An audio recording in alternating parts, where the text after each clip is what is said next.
Radyo Bombo! Sa loob ng 60 taon, ang sigaw na ito ay hindi lamang naging slogan.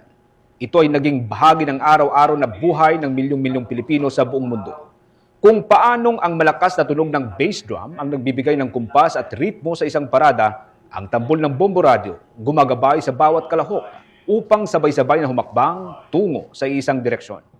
Ganito ang natatangi at makapangyarihang tambol ng Bombo Radyo na nagsilbing kumpas na Philippine Broadcasting sa loob ng 60 taon.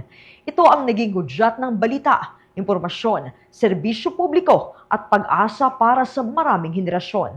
Kapag may bagyo, kapag may lindol, kapag may eleksyon, kapag may krisis, at maging sa mga araw ng tagumpay at pagdiriwang. Naroon ang Bombo Radio Philippines, hindi lamang bilang tagapaghatid ng balita, kundi bilang kasama ng bawat Pilipino. Ngayong Hulyo 6, 2026, ipinagdiriwang ng Bombo Radio Philippines ang isang makasaysayang yugto, ang ika-60 anibersaryo bilang pinakamatatag, pinakapinagkakatiwalaan at the #1 radio network in the country na nagsimula ang lahat ng ito noong Hulyo 6, 1966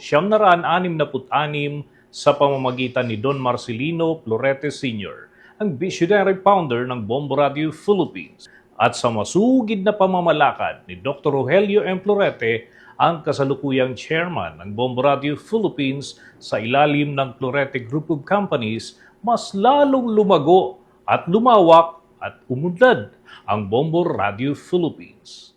Sa pamumuno ni Dr. Rogelio M. Florete, mula sa simpleng layunin na maghatid ng tama, mabilis at mapagkakatiwalaang impormasyon, isinilang ang isang institusyong mag-iiwan ng malalim na marka sa kasaysayan ng Philippine Broadcasting. Sa kasalukuyan ng Bombo Radio Philippines ay pinamumunuan ni na Dr. Rogelio M. Florete, Chairman, at Margaret Truth C. Florete, President and Chief Executive Officer.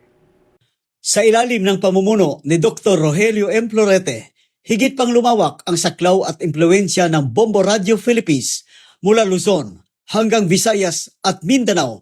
Umaabot ngayon ang Bombo Radio sa pamamagitan ng 32 malalakas at ganap na digitalized na AM at FM stations sa 25 pangunahing lugar sa buong bansa. But beyond numbers and technology, the true strength of Bombo Radio Philippines lies in the trust it has earned from generations of Filipinos. Trust built through truthful reporting. Trust earned through a committed public service. Trust strengthened through decades of standing with the people. Ngunit ang Bombo Radio ay higit pa sa isang broadcasting network. Ito ay katuwang sa paghubog ng mas matatag na pamayanan at mas maunlad na bansa. Sa bawat sakuna, ito ang unang nagdadala ng nagbaabagang balita at impormasyon. Sa bawat pangangailangan, ito ang unang tumutugon. Sa bawat pagkakataon upang makatulong, naroon ang Bombo Radio. Sa pamamagitan ng Bombo Medico, libo-libong Pilipino ang nabigyan ng libreng serbisyong medikal, dental at optikal. Mga serbisyong nagbigay ginhawa at pag-asa sa maraming pamilyang nangangailangan. Sa pamamagitan naman ng dugong bombo, maraming buhay ang naligtas at nabigyan ng panibagong pagkakataon dahil sa kabutihang loob at kusang loob na pagdodonate ng dugo ng ating mga kababayan, mga kabombo at ka-Star Nation. At sa pamamagitan ng Bombo Music Festival, nabigyan ng entablado ang mga Pilipinong kompositor upang maipamalas ang kanilang talent, maitaguyod ang original Filipino music at maibahagi ang kanilang mga natatanging likha. These programs demonstrate that Bombo Radio's mission extends far beyond delivering news and information. It is about touching lives, uplifting communities, and creating meaningful positive change. Hindi rin matatawaran ang mga pagkilala na tanggap ng Bombo Radio Philippines sa loob ng 6 na dekada. Mula sa iba't ibang organisasyon at institusyon, kinilala ang Bombo Radio bilang huwaran sa larangan ng pamamahayag at broadcasting. Its stations nationwide have received numerous awards from the KBP Golden Dove Awards and the Catholic Mass Media Awards. A testament to its journalistic excellence is the achievement of its flagship newscast, Bombo Network News, which was adjudged Best News Program for 2 consecutive years, 2024 and 2025, by the Catholic Mass Media Awards.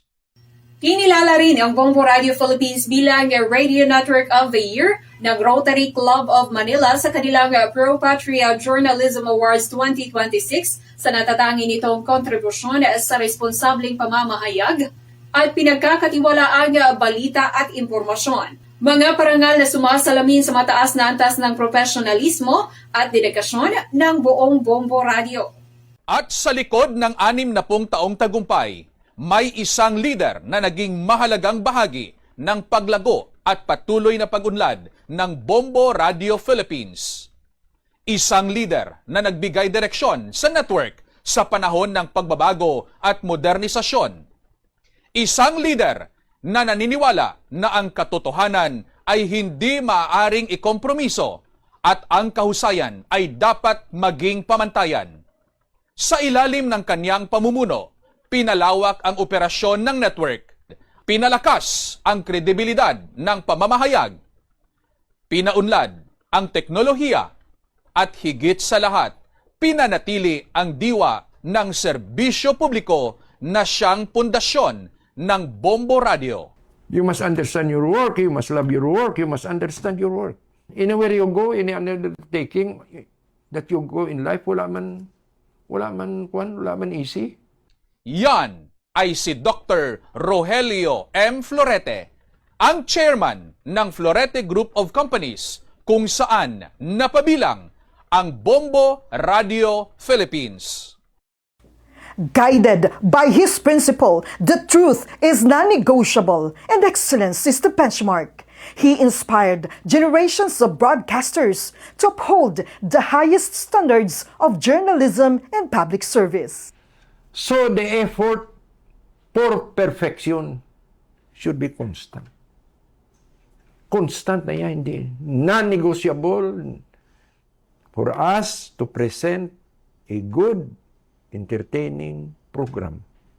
Today, as we celebrate the 60 years of Bombo Radio Philippines, we honor a visionary leader whose commitment, dedication, and foresight helped transform Bombo Radio into the most respected broadcasting institution in the country.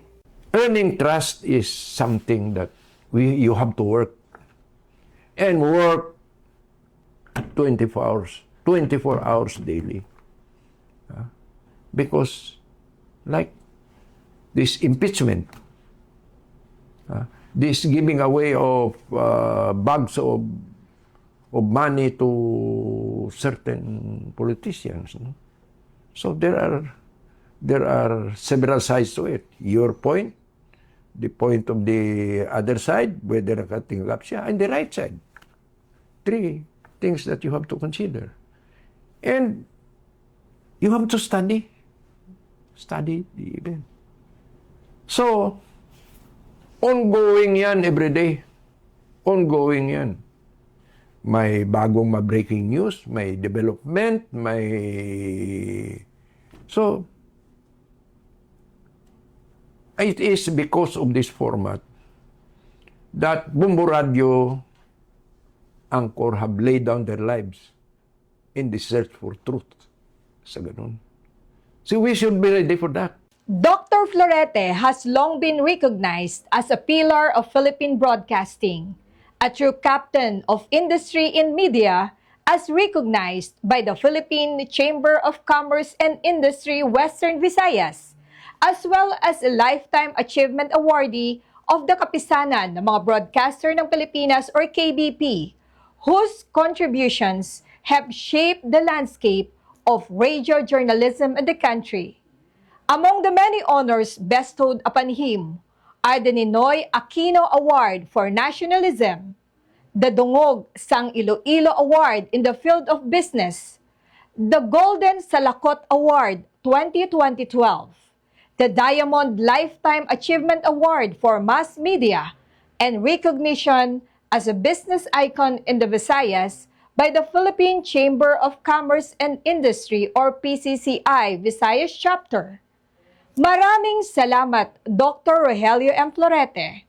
Ang inyong pamumuno at pananaw ay naging ilaw na gumabay sa Bombo Radio Philippines sa loob ng maraming dekada. Ang inyong pamana ay hindi lamang makikita sa tagumpay ng network, kundi sa milyon-milyong Pilipinong inyong napagsilbihan sa pamamagitan ng katotohanan, integridad at malasakit. Ika-60 taon, 60 taon ng paglilingkod. 60 taon ng katotohanan. 60 taon ng pagtindig kasama ng sambayanang Pilipino. At habang patuloy na umuusad ang panahon at nagbabago ang teknolohiya, Matatag ang pangako ng Bombo Radio Philippines na maging numero 1 at pinagkakatiwala ang pinagkukunan ng balita at impormasyon. 4 generations, past, present, and future, one name continues to resonate across the nation. A name trusted in times of crisis. A name respected for its integrity. A name that has truly become a way of life for Filipinos. Basta Radio. Bombo!